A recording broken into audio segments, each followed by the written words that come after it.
Welcome to the Life and Times of Ray Lupo.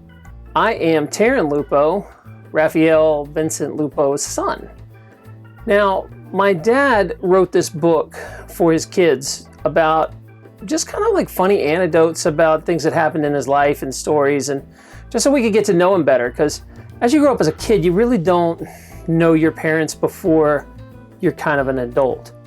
So there was this huge section of his life that I knew nothing about, you know, a couple of stories here and there, but it was great to sit down and go through all of his childhood and find out what life was like back when he grew up. I think this would be interesting to even people that don't know him, because there's a lot of historical talk about what Northern Virginia and DC was like in the 1940s and 50s. So I think just that fact's pretty interesting. What I'm gonna do is, this was a long interview and I'm going to cut it up into chapters. So we're gonna show a little each week, maybe every other week, and hopefully within a year I get it all done. And if you want, maybe you're watching this where it's already finished, you can just watch the videos play one after the other in a playlist and enjoy the whole thing. I'm hoping that someday someone might even see this, who knows, maybe my grandkids or somebody's grandkids or someone related will see this, and we at least have some sort of living record of who he was and the stories that he and I also found really fun. So here we go, chapter 1. My name is Taryn Lupo. For generations that see this to come, I might not have ever met you. I am the son of this guy here, Ray Lupo. Today is, what are we, like October 10th? October the 11th. 11th. 10th. 2016. I am 43 years old. Ray? I will be 75 in 5 days. 75. Okay. So that gives you an idea when this was shot. Chronologically, we're going to start. This is a birthday gift to my dad. I'm going to try to make a video about his book right here. So if you're around, you can get this book on CreateSpace. I think you can still order it, but hopefully there's a lot more in depth about what we're going to be talking about in the book. So let's start with, Dad, let's talk about your name first of all. What's your real name? Raphael Vincent Lupo. And where were you born? Washington, D.C., Sibley Hospital, 1941, October 15. Now, what was your first memory as a child? Some people can remember back to like when they were 2 and 3. I don't remember anything until about like 5 or 6. What do you remember? Do you have a first memory? First thing I can remember as a child, I would guess I was 4 or 5, is wandering, looking at a little fish pond in the backyard where we lived in Arlington.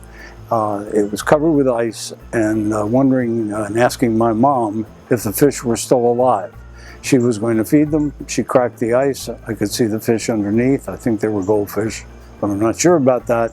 And her sprinkling a little bread or something into the pond. Why did you write this book in the first place, this book here? I wrote the book because when my dad and mother both died, I looked for histories of their life and found very little. It had the good fortune of being able to make a short history of my mother's life on video. And at the time, I thought it would have been nice if they had left a little written history of what they knew about their parents, their grandparents, etc.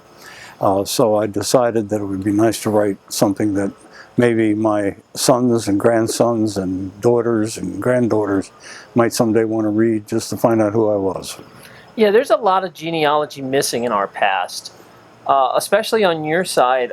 Why do we have no family records, really? Well, we're talking about long before the computer age, even before the telephone age in some cases. My grandfather was born in 1870s, and my dad was born in 1900. And so the idea of having anything before that time would be restricted just to writing. And if you can imagine, through the Depression and other years, people weren't thinking about writing about their family history.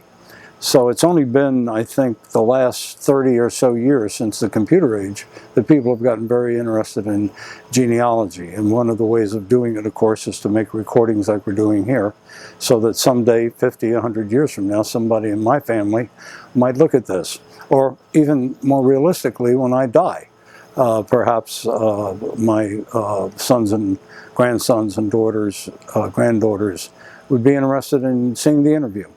It's a way of being in touch with what was my life and my past. You know, we're from a little town. One of your sides is from Torre de Greco. Correct. The other is from Sorrento? Sorrento. Those are both ends of Amalfi Drive, correct. Ah, okay. So what happened to kind of all the records there? Like, why can't we go to Italy and find these records? It's very difficult to find them because the only place you're going to find records of birth would be the churches that were prominent in these towns. And in that case, it was probably the Catholic Church in both towns. And today, that's easy to research because all of that has been scanned. And you can go on internet sites and find that. But up until recently, that wasn't even easy to do. So that's why you don't find a lot of historical records. Let's talk about your parents. What were their names? My dad's name was Raphael Matthew Lupo, and my mother's name was Yolanda Mary de Filippis. And how did they meet? They met many years after coming to America in their 30s during the Depression in a New York school, I believe almost like a high school, but it was something to do during the Depression to go take various courses, and they were in the same classroom, and that's how they met. So during the Depression, people just went to classes because there wasn't a lot of money and stuff to do. They just kept going to high school classes? Well, any class. Adult, yeah, probably more like adult classes are today in the various jurisdictions around the country. And, you know, there's a history in the Depression of people going to movies. Often they had to have something to do. They couldn't get jobs, and they couldn't afford to do much, and the movie was a nickel at that time, and of course the university, or excuse me, the school they went to was free. So that's how they met. Tell me a little more about your parents. What was your grandma Yolanda's experience coming over to the U.S.? How did they leave? Okay. Greco? Yeah, Yolanda, my mother, left Torre del Greco. The story goes, of course I wasn't there, that in the earthquake in the volcano explosion of Vesuvius in 1906, the little town of Torre del Greco on the shores and on the edge of that volcano received lots of hot ashes. And supposedly, one of those hot ashes actually burned one of my aunts. And they decided at that time to go to America. It's all part of a history, though, of over 2 million Italians who came to America between 1900 and 1910 to escape what was really poverty in Italy at that time. So that's how she came. My father's story from Sorrento, he came in 1903, 3 years before her. And I don't know much about why they came. I can guess for the same reason I just said. My grandfather, Vincenzo, was a cobbler and did not speak English, but he somehow brought his family here, including his wife, whose name was Raffaela, the female version of Raphael, and they came to America. So that's how they both got here. I know we have some jewelers in our history. Where are they at? The jewelers were on the de Filippis side, my mother's side. Her last name was de Filippis, and her dad was a jeweler. And by the time they got to America, her brother Joseph was trained also to be a jeweler. Yeah, Torre de Greco is famous for making pearl cameos. That's correct. Right. They make them right out of conch shells and carve them, and they're quite beautiful. And they Mother of pearl. Mother of pearl, and they're still being made there by hand today. Do we have any of those left in our family? Do you have a cameo or two? Yeah, we have some. And I believe that my wife Debbie has one. I think that, I'm not sure, but I think maybe Jean has one. I'm not 100% sure that Jean is my daughter-in-law. And I think she may have one.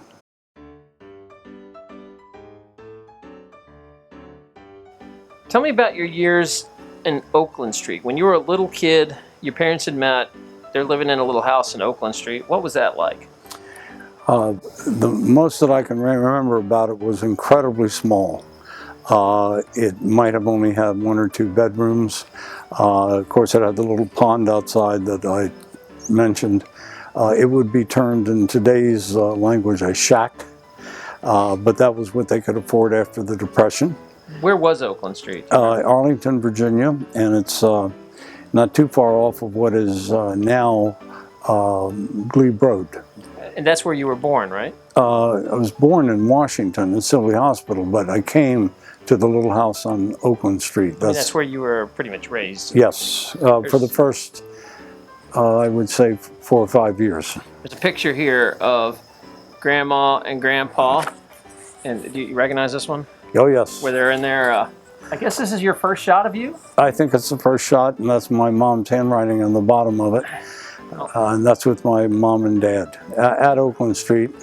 And it looks like you're 2 years old or 2 months old. Yeah, and I would guess the way I'm wrapped and the way they're dressed, that it was probably just a week or 2 after I was born, maybe a couple days. Maybe. Yeah, because it's looking cold. She's in full furs and he's in a fedora and suit, a heavy suit. Correct, correct. And then we talk about, is this a picture of the house? Yes.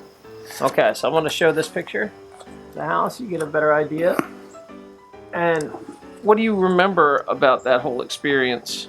I do remember that when I started school, the first year of first grade, I think I lived in that house. And it was only 2 or 3 blocks from the elementary school. And I do remember my mom walking me to class almost every day. It was too close to have a bus, and we did not have any cars. My parents didn't drive. So that was how I got to school. I don't remember much about the house because... Your family was living with you at the time. You mentioned in your book about Ciro de Filippis and Raffaela.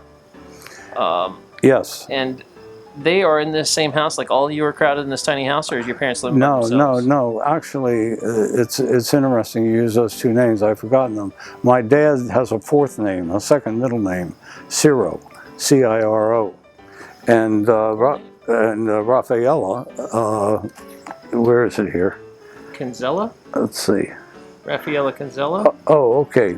Canzanella. Canzanella. Yeah, okay. No, they were not living in this house. I'm incorrect in what I just said. My mom's father's name was Ciro de Filippis. But by the way, it was my dad's 4th name also. Oh, that's weird. Yeah, on both sides? Yeah, and my dad's mother was Raffaela Canzanella Lupo. But they died at an early age in the 19... So 1911 in the book. Yeah, 1911. In a flu epidemic. Flu epidemic. Yeah, my grandmother. I never knew her on my father's side.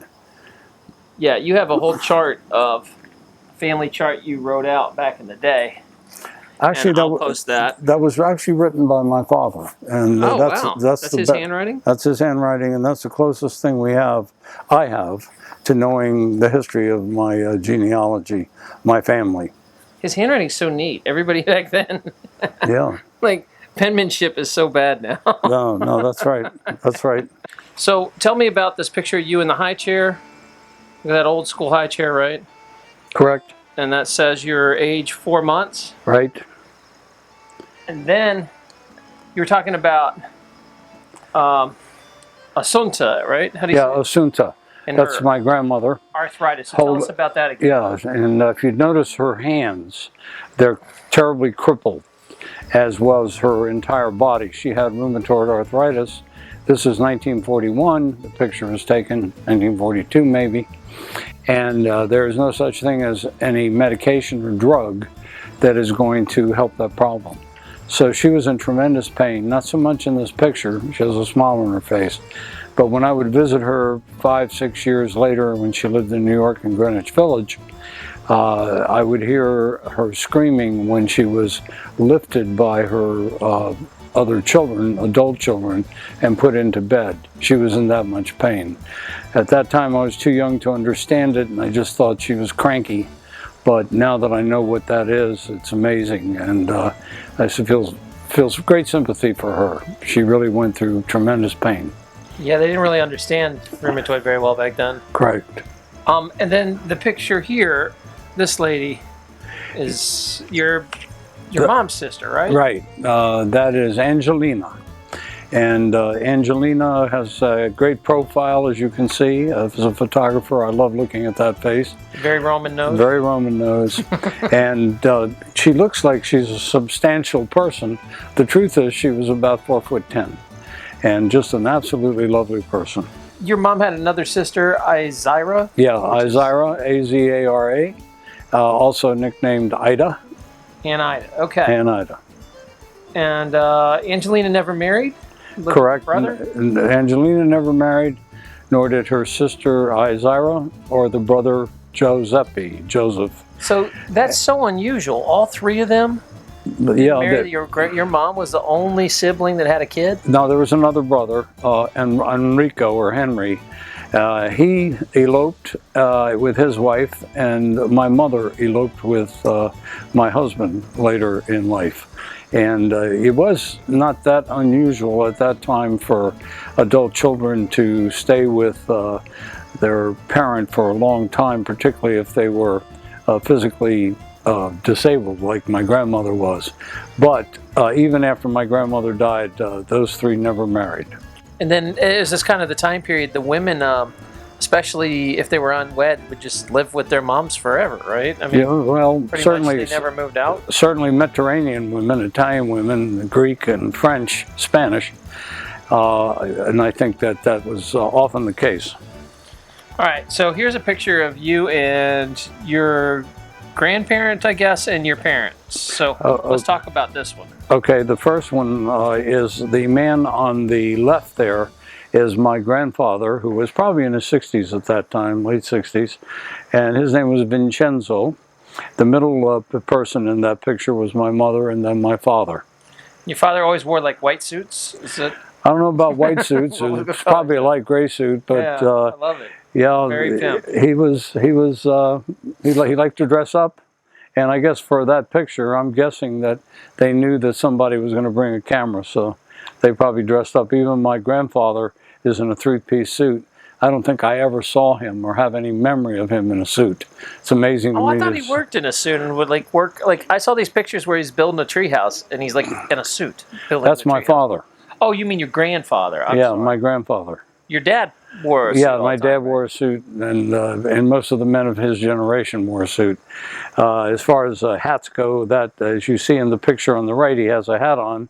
My mother has a fur coat, and there I am, I guess, as a 5 or 6 year old.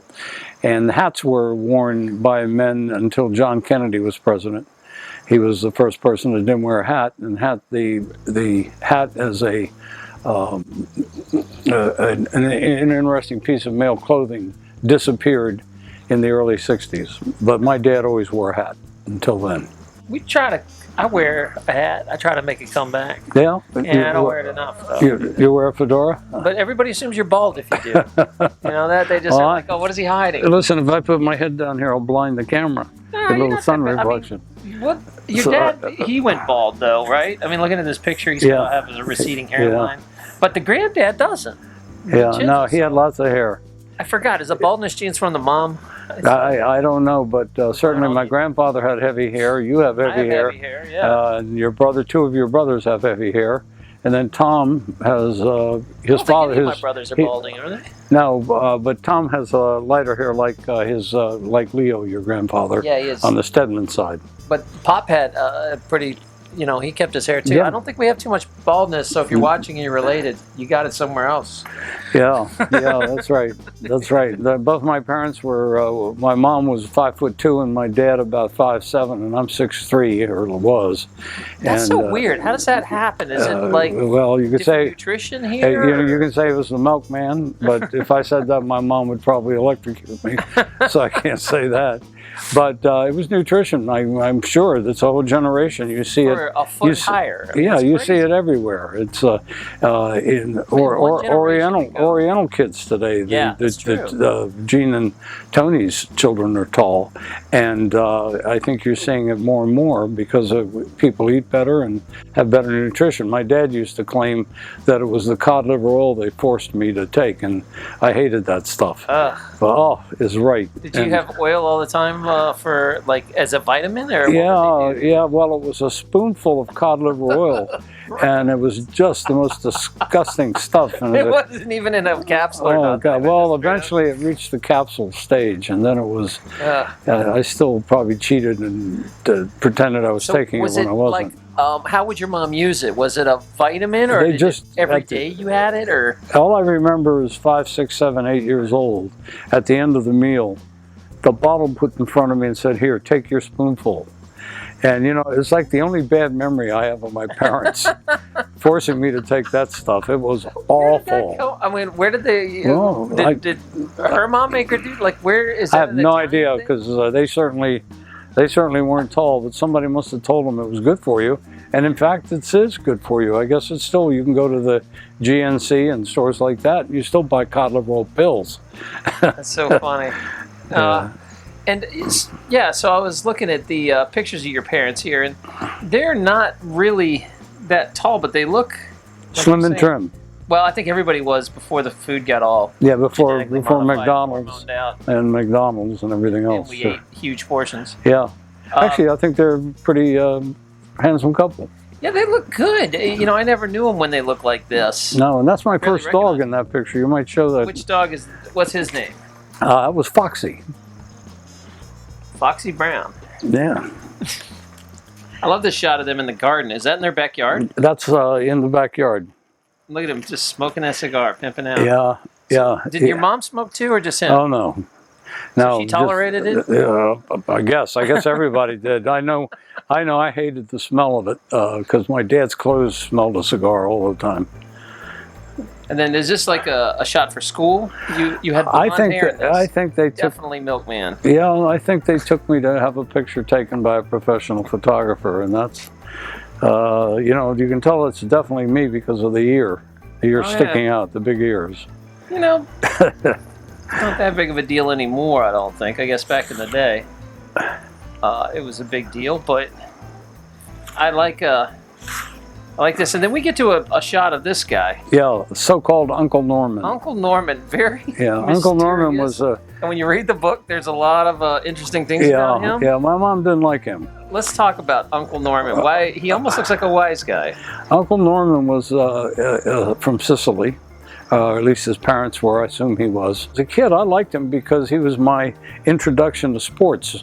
My dad had no connection to sports at all as a kid, and Norman was a good tennis player, a football fan, a basketball fan, a baseball fan, and he would take me once in a while to a game up at Annapolis, basketball, so I kind of liked him.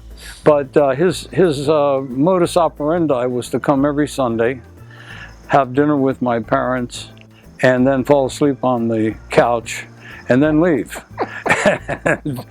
My mom felt like he never really contributed much. Kind of mooched ate.